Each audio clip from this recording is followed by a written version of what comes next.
आदतें हमारी ज़िंदगी में कई सारे काम को करने के लिए एक शॉर्टकट तरीका है। इसका मतलब है कि हमारी आदत ही हमें किसी भी काम में एफिशिएंट बनाती है। हैबिट्स या आदत वो रेपिटेटिव एक्शंस है जिसे हम बिना सोचे समझे करते हैं। आपने ध्यान दिया होगा कि किसी भी टाइप की बुरी आदत को डेवलप होने के लिए कोई एफर्ट नहीं लगता है।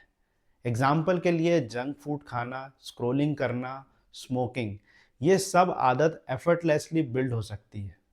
वहीं यदि अच्छी आदतों की बात करें, जैसे useful learning, fitness routine follow करना, ये सब एक टाइप का बर्डन महसूस होता है।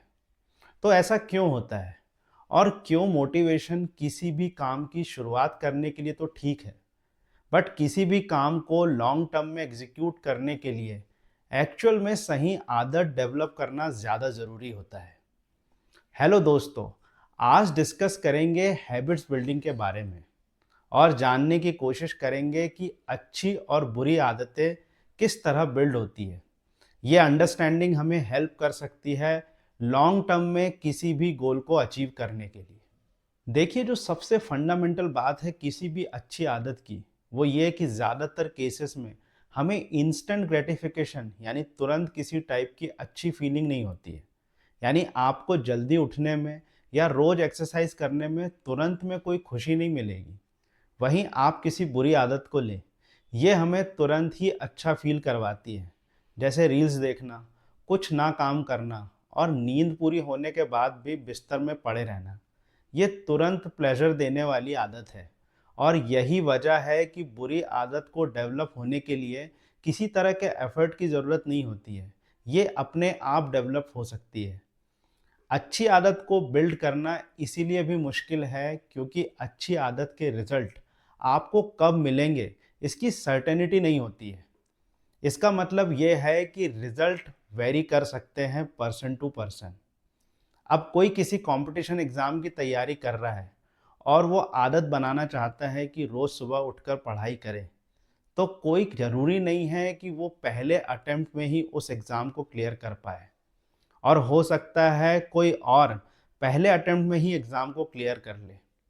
तो ये अनसर्टेनिटी और इंस्टेंट ग्रेटिफिकेशन का ना होना, ये अच्छी आदत के एफर्ट को हमारा दिमाग सिरे से रिजेक्ट कर देता है कि अच्छी आदत डेवलप करके भी जब रिजल्ट नहीं मिल रहे हैं तो फिर क्या फ़ायदा। हमारा ब्रेन या तो प्लेजर चाहता है या तो रिजल्ट्स। वही इसका ट्रिगरिंग फैक्टर होता है किसी भी एक्शन को कंटिन्यू करने के लिए। तो फिर कौन सी चीज़ है जो लोगों में अच्छी आदतें डेवलप करने में हेल्प करती है? देखिए, यदि आप थोड़ा ध्यान से ऑब्जर्व करेंगे तो किसी भी अच्छी आदत में आपको भले ही इंस्टेंट कोई रिजल्ट ना दिखाई दे या कोई प्लेजर फील ना हो, लेकिन एक स्लो ग्रोथ अक्सर होती है। हमारी ऑब्जर्वेशन अक्सर बड़े रिजल्ट और हाई स्टिमुलेटिंग फैक्टर पे होती है, इसीलिए हम उस स्लो ग्रोथ को ओवरलुक कर देते हैं। जैसे यदि आप कुछ नया लर्न कर रहे हैं, तो हो सकता है कि आप कुछ दिन में इतने एफिशिएंट ना बने, लेकिन आप हर प्रैक्टिस सेशन में थोड़े बेहतर होते जाते हैं। दूसरी बात, हमारे कांस्टेंट एफर्ट एक सेंस ऑफ सेटिस्फेक्शन क्रिएट करता है। यानी भले ही आप अपने फिटनेस के गोल में कोई रिजल्ट नहीं देख रहे हैं, लेकिन यदि आप अपने एफर्ट ऑनेस्टली दे रहे हैं, तो at the end of the day आप ज़्यादा बेहतर महसूस करते हैं। अच्छी आदत के डेवलप होने के लिए ये एक स्मॉल ऑब्जर्वेशन बहुत इंपॉर्टेंट है। यानी हमें अपने लार्जर गोल अचीवमेंट से ज़्यादा सेलिब्रेट हमारे एफर्ट को करना होता है। एग्जाम्पल के लिए, यदि आपका कोई सर्टेन फिटनेस गोल अचीव करना है, तो आपका सेलिब्रेशन उस गोल को अचीव करने से ज़्यादा हर उस दिन पे होना चाहिए जब आप सक्सेसफुली अपना फिटनेस रूटीन फॉलो कर पाए। ये सबसे ज़्यादा हेल्पफुल होता है अच्छी आदतों को डेवलप करने में। जब आपका ब्रेन रिजल्ट ओरिएंटेड सेटिस्फेक्शन से एफर्ट ओरिएंटेड सेटिस्फेक्शन पे आ जाता है, तो लॉन्ग टर्म गोल का अचीव होना एक बाई प्रोडक्ट बन जाता है। यानी सक्सेसफुल एफर्ट्स ही किसी लॉन्ग टर्म गोल के पाने में सबसे ज़्यादा हेल्प करता है।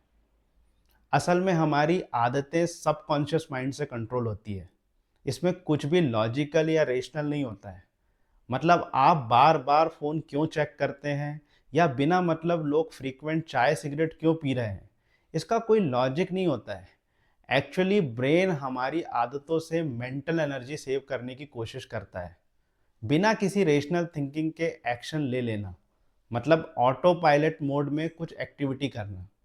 अब यदि हम अच्छी आदत डेवलप कर लेते हैं तो सबकॉन्शियसली हम वो सब एक्टिविटी बिना किसी एफर्ट के परफॉर्म कर पाते हैं। इसीलिए जब एक बार हम अच्छी हैबिट बिल्ड कर लेंगे तो फिर हमें मोटिवेशनल ट्रिगर की उतनी ज़रूरत नहीं होती है। तो क्या अच्छी और बुरी आदत दोनों के डेवलप होने में कोई चीज़ कॉमन है? एक चीज़ है जो दोनों ही केसेस में बहुत इम्पैक्टफुल होती है, वो है हमारा एनवायरनमेंट। यानी हमारा एनवायरनमेंट एक ऐसा कॉमन फैक्टर है जो काफ़ी हद तक ये डिसाइड करता है कि आप कैसी आदत डेवलप करेंगे।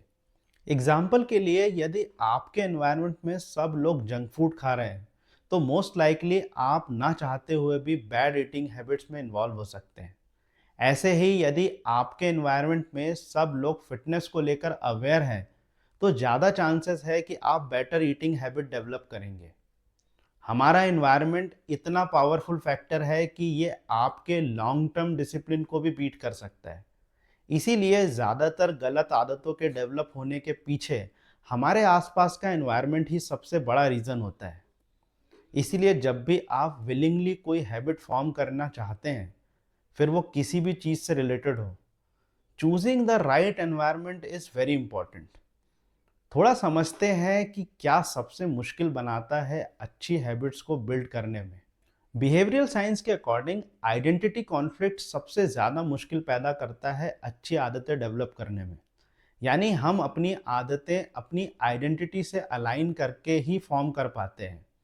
यदि हमारी आइडेंटिटी हमारी आदतों से मैच नहीं करेगी तो फिर उस हैबिट को फॉर्म करना मुश्किल हो जाता है। जैसे किसी को जल्दी उठने की आदत डेवलप करनी है, लेकिन उसने अपनी identity as a night person बना रखी है, तो फिर जल्दी उठने की हैबिट और मुश्किल हो सकती है।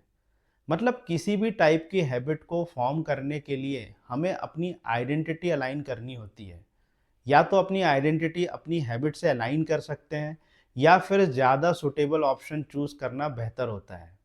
मतलब किसी को यदि नाइट में काम करके ज़्यादा एफिशिएंट फील होता है तो अपने रूटीन को वैसा सेट करना ज़्यादा फ्रूटफुल हो सकता है और फिर अच्छी हैबिट डेवलप करने में आइडेंटिटी कॉन्फ्लिक्ट कम होते हैं।